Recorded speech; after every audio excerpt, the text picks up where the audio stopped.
Hello everyone. Today I'm going to be discuss another one problem relating to imports on GST. GST land practice ಅಲ್ಲಿ ಏನು custom duty ಅಥವಾ import on GST ಅಂತ ಏನು chapter ಇದೆ ಅದಕ್ಕೆ ಸಂಬಂಧಪಟ್ಟ ಎರಡನೇ ಕ್ವಶನ್ಸ್ ಅನ್ನ ನಾನು ಈ ಒಂದು ವಿಡಿಯೋದಲ್ಲಿ ತಿಳಿಸ್ಕೊಡ್ತೀನಿ. ಬನ್ನಿ ಡೈರೆಕ್ಟ್ ಕ್ವಶನ್ ಏನಿದೆ ಅಂತ ನೋಡೋಣ. From the following information compute the assessable value. ನೋಡಿ ಏನು ಕ್ಯಾಲ್ಕುಲೇಟ್ ಮಾಡೋಕೆ ಹೇಳಿದ್ದಾರೆ, ಓನ್ಲಿ ಅಸೆಸಬಲ್ ವ್ಯಾಲ್ಯೂನ ಕ್ಯಾಲ್ಕುಲೇಟ್ ಮಾಡೋಕೆ ಹೇಳಿದ್ದಾರೆ. Value of the machine in UK pound 32,000 ಕೊಟ್ಟಿದ್ದಾರೆ. FOB ಅಂತೆ, free on board. Engineering and design charges paid UK pound 12,000. Freight paid ನೋಡಿ ಎಂಥದ್ದು, ಏರ್ ಫ್ರೈಟ್ ಅಂತ ಹೇಳಿದ್ದಾರೆ, UK ಪೌಂಡ್ 6,000 ಇದೆ. ಇನ್ಶೂರೆನ್ಸ್ ನಾಟ್ ನೋನ್, ಗೊತ್ತಿಲ್ಲ ಅಂತ ಹೇಳಿದ್ದಾರೆ. Exchange rate announced by central government, that is CBEC, central board of excise and custom announce ಮಾಡ್ತಾ ಇದ್ದು 68 ಪರ್ UK ಪೌಂಡ್, ಅಂದ್ರೆ ಒಂದು UK ಪೌಂಡ್ಗೆ 68 ರೂಪಾಯಿ ಅಂತ ಹೇಳಿದ್ದಾರೆ. ಇದು ಇನ್ಫಾರ್ಮೇಶನ್ಸ್ ಅನ್ನ ಕೊಟ್ಟಿರೋದು. ನಮಗೆ ಬರೀ ಅಸೆಸಬಲ್ ವ್ಯಾಲ್ಯೂನ ಮಾತ್ರ ಕ್ಯಾಲ್ಕುಲೇಟ್ ಮಾಡೋಕೆ ಹೇಳಿದ್ದಾರೆ. ಸೊ ಬರೀ ಅಸೆಸಬಲ್ ವ್ಯಾಲ್ಯೂನ ಕ್ಯಾಲ್ಕುಲೇಟ್ ಮಾಡೋಕೆ ಹೇಳಿದ್ದಾರೆ ಅಂದ್ರೆ ನೀವು ಈ ತರ ಫಾರ್ಮ್ಯಾಟ್ ಹಾಕೊಂಡ್ಬಿಡಿ. So calculation of assessable value. So 4 column, first column particular, second column ಬಂದು ನಿಮಗೆ ಯಾವುದು ಕರೆನ್ಸಿ ಕೊಟ್ಟಿದ್ದಾರೆ ಆ ಕರೆನ್ಸಿ ನೇಮ್ ತಗೊಳ್ಳಿ. UK ಪೌಂಡ್ ಇದೆ, ಸೊ ನಾನು ಪೌಂಡ್ಸ್ ತಗೊಂಡೆ. Third column exchange rate, last column exchange rate ಅನ್ನು ಯೂಸ್ ಆ ಒಂದು UK ಪೌಂಡ್ ಏನಿದೆ ಅದನ್ನ ಎಕ್ಸ್ಚೇಂಜ್ ರೇಟ್ ಇಂದ ಮಲ್ಟಿಪ್ಲೈ ಮಾಡಿದ್ರೆ ನಮಗೆ ಇಂಡಿಯನ್ ರುಪೀಸ್ ಅಲ್ಲಿ ಸಿಗುತ್ತೆ. ಸೊ ನೋಡಿ ಕ್ಯಾಲ್ಕುಲೇಷನ್ಸ್ ಮಾಡ್ಲಿಕ್ಕೆ ನಮ್ಗೆ ಹೇಳೋದು ಬರೀ ಅಸೆಸಬಲ್ ವ್ಯಾಲ್ಯೂ ಮಾತ್ರ ಹೇಳಿದ್ದಾರೆ, ಹಾಗಾಗಿ ಅಸೆಸಬಲ್ ವ್ಯಾಲ್ಯೂನ ಮಾತ್ರನೇ ಕ್ಯಾಲ್ಕುಲೇಷನ್ಸ್ ಅನ್ನ ಮಾಡೋಣ. ಹೇಗೆ ಮಾಡಬೇಕು ಅಂದ್ರೆ, ಫಸ್ಟ್ ನೀವು ಅಸೆಸಬಲ್ ವ್ಯಾಲ್ಯೂನ ಕ್ಯಾಲ್ಕುಲೇಟ್ ಮಾಡಬೇಕಾದ್ರೆ FOB ತಗೋಬೇಕು.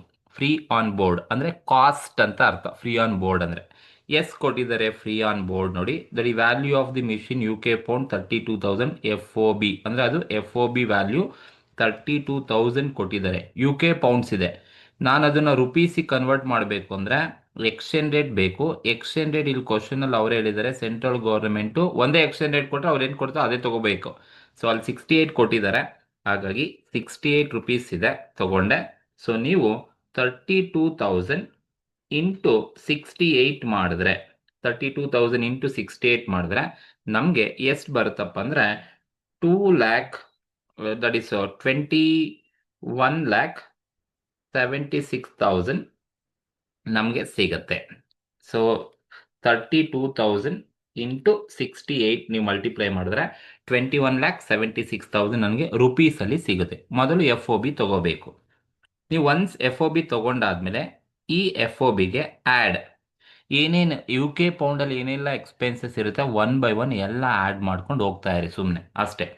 ಏನೇನಿದೆ ನೋಡಿ, ಇಂಜಿನಿಯರಿಂಗ್ ಅಂಡ್ ಡಿಸೈನ್ ಚಾರ್ಜಸ್ ಇದೆ, ಪೇಯ್ಡ್ UK ಪೌಂಡಲ್ಲೇ ಪೇಮೆಂಟ್ ಮಾಡಿದ್ದಾರೆ, ಹಾಗಾಗಿ ಇಂಜಿನಿಯರಿಂಗ್ ಅಂಡ್ ಡಿಸೈನ್ ಚಾರ್ಜಸ್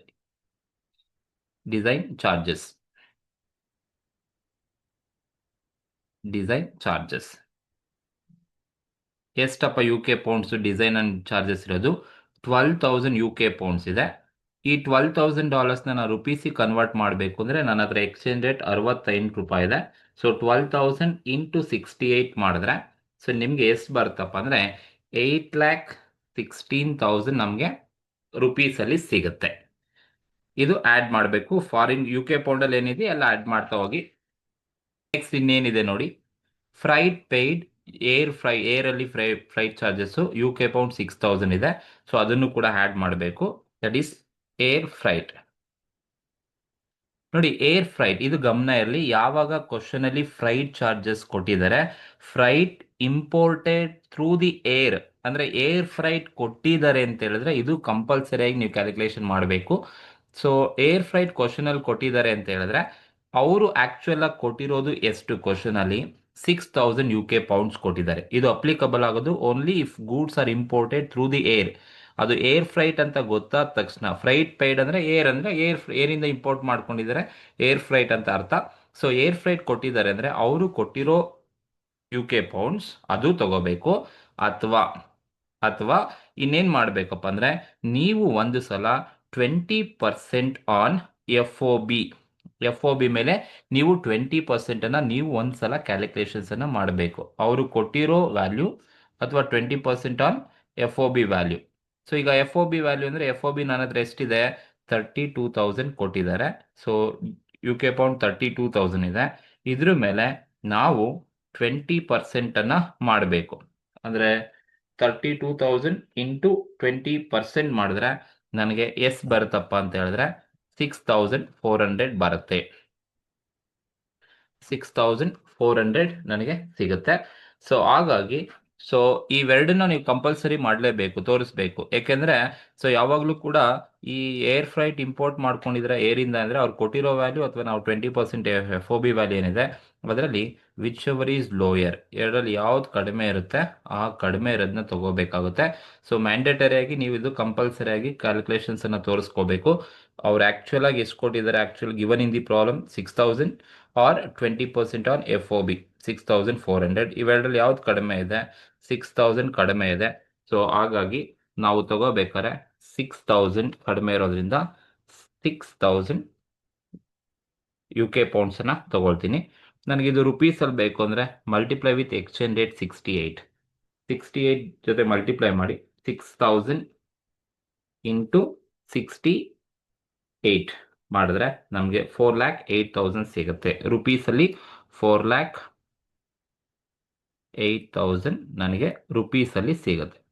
ಇದು ಏರ್ ಫ್ರೈಟ್. ಯಾವಾಗ ಏರ್ ಫ್ರೈಟ್ ಕೊಟ್ಟಿದ್ದಾರೆ ಅಂದರೆ ಅವ್ರು ಎಷ್ಟು ಬೇಕಾದರೂ ಕೊಡಿ ಕ್ವಶನಲ್ಲಿ, ಅವ್ರು ಕೊಟ್ಟಿರೋ ವ್ಯಾಲ್ಯೂ ಅಥವಾ ನಾವು 20% ಅನ್ನು FOB ಮಾಡ್ಕೋಬೇಕು. FOB ಮೇಲೆ 20% ಮಾಡ್ಕೊಂಡಾಗ ಯಾವುದು ಕಡಿಮೆ ಇರುತ್ತೆ ಅದನ್ನ ತಗೋಬೇಕು.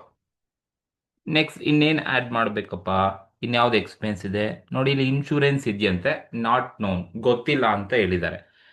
ಯಾವಾಗ ಇನ್ಶೂರೆನ್ಸ್ ಅನ್ನ ಕೊಟ್ಟಿಲ್ಲ ಅಂತ ಹೇಳಿದ್ರೆ ಇದು ಅಷ್ಟೇ. Insurance if it is not given in the problem, insurance amount for example ಅಲ್ಲಿ ಒಂದು 100 UK ಪೌಂಡ್ಸ್ ಅಂತ ಕೊಟ್ಟಿದ್ರೆ 100 ತಗೊಳ್ತಿದೆ, but there is no information relating to insurance. When insurance amount is not given, then consider insurance at 1.125% on FOB. ಇದು mandatory. Insurance question ಅಲ್ಲಿ ಕೊಟ್ಟಿಲ್ಲ ಅಂದ್ರೆ 1.125% ಆನ್ FOB ಮೇಲೆ ಮಾಡ್ಕೋಬೇಕು. ಹಾಗಾಗಿ ಇನ್ಶೂರೆನ್ಸ್ 1.125 ಯಾವ್ದ್ರ ಮೇಲೆ, FOB ಅಂದ್ರೆ ನನ್ನ 32,000 ಇದೆ FOB ವ್ಯಾಲ್ಯೂ, ಇದ್ರ ಮೇಲೆ ಇಂಟು 1.125% ಅನ್ನ ಮಾಡ್ಕೊಳ್ಳಿ. ಎಷ್ಟು ಬರುತ್ತಪ್ಪ ಅಂತ ಹೇಳಿದ್ರೆ 32,000 ಇಂಟು 1.125% ಮಾಡಿದ್ರೆ ನನಗೆ 360 ಬರುತ್ತೆ. That is 360 UK pound insurance. ಇದು ಮ್ಯಾಂಡೇಟರಿ. ಇನ್ಶೂರೆನ್ಸ್ ಅಮೌಂಟ್ ಕೊಟ್ಟಿಲ್ಲ ಅಂತ ಹೇಳಿದ್ರೆ ನೀವು 1.125% FOB ಮೇಲೆ ಮಾಡಲೇಬೇಕು. ಆಗ ನಿನಗೆ ಬರ್ತಕ್ಕಂಥದ್ದು UK ಪೌಂಡ್ಸ್ ಅಲ್ಲಿ ಸಿಗುತ್ತೆ. ಇದು ನನಗೆ ರುಪೀಸ್ ಅಲ್ಲಿ ಬೇಕು, ಮಲ್ಟಿಪ್ಲೈ ವಿತ್ ಎಕ್ಸ್ಚೇಂಜ್ ರೇಟ್ ಜೊತೆ ಮಲ್ಟಿಪ್ಲೈ ಮಾಡಿ.